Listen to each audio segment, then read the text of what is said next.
तो ये कहानी है एक किसान की जो बहुत मेहनती था।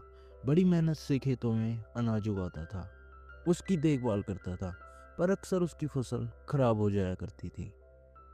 कभी उसकी जमीन में सूखा पड़ जाता, तो कभी बाढ़ आ जाती, तो कभी कभी तेज धूप उसकी फसल को नष्ट कर जाती। कोई ना कोई कारण से उसकी फसल हर साल खराब हो जाया करती थी। एक दिन वो किसान पेड़ के नीचे बैठकर अपनी बर्बाद हुई फसल को देख रहा था, और तभी वो बहुत गुस्से में आसमान की तरफ देखकर ईश्वर से कहता है, हे मालिक, लोग तुझे महान मानते हैं, तेरी पूजा करते हैं। लोग कहते हैं कि आप सब जानते हैं, लेकिन मुझे लगता है कि आप कुछ नहीं जानते। मुझे तो ये भी लगता है कि आप यह भी नहीं जानते कि फसल कैसे उगती है।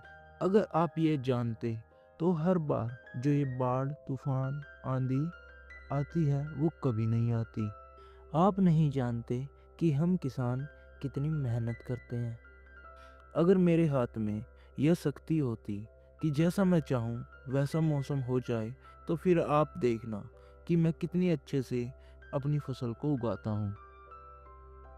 तभी आसमान से एक आवाज़ आती है कि हे किसान, मैं तुम्हें शक्ति देता हूँ। आज से तुम जैसा चाहो वैसा मौसम करके अपनी फसलों की रक्षा कर सकते हो। एक दो दिन गुजरने के बाद किसान ने फिर से गेहूं की फसल उगाई। अब तो किसान के पास शक्ति थी, वो जैसा चाहे वैसा मौसम कर सकता था। तो किसान ने आंधी, तूफान, बाढ़ आदि अपने खेत में आने नहीं दिया।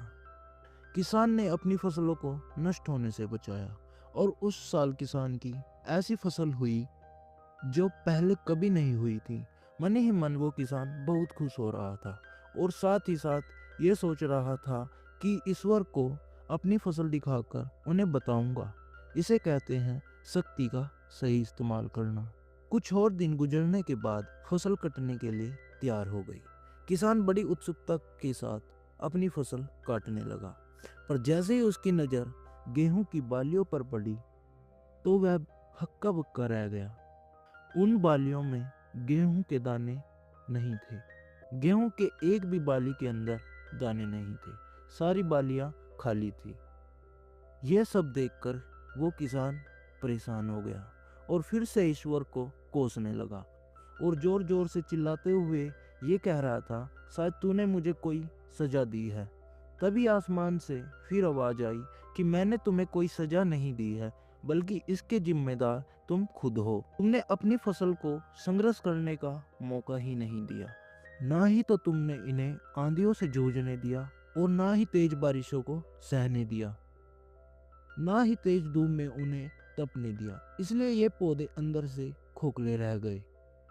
तेज आंधी, तेज धूप में ये पौधे संघर्ष करते हैं, और इसी संघर्ष से ताकत पैदा होती है, जिसमें शक्ति और ऊर्जा होती है।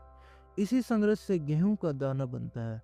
तूने उन्हें बुरे वक्त से गुजरने ही नहीं दिया। सारी गेहूं की बालियां इसलिए खाली रह गई क्योंकि तुमने अपने पौधों को संघर्ष कराया ही नहीं। यह बात सुनकर किसान बहुत अच्छी तरह समझ गया, और किसान ने अपनी हरकत के लिए ईश्वर से माफी मांगी, और फिर से अपने खेतों में मेहनत करने लगा। तो दोस्तों, यही बात हम इंसानों पर भी लागू होती है।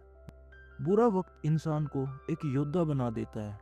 कहते हैं ना, जिंदगी खेलती भी उसी के साथ है जो खिलाड़ी अच्छा होता है।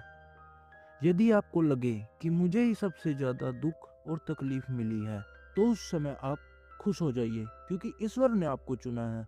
उसे आप पर विश्वास है कि आप दुखों को हंसते हंसते पार कर जाएंगे।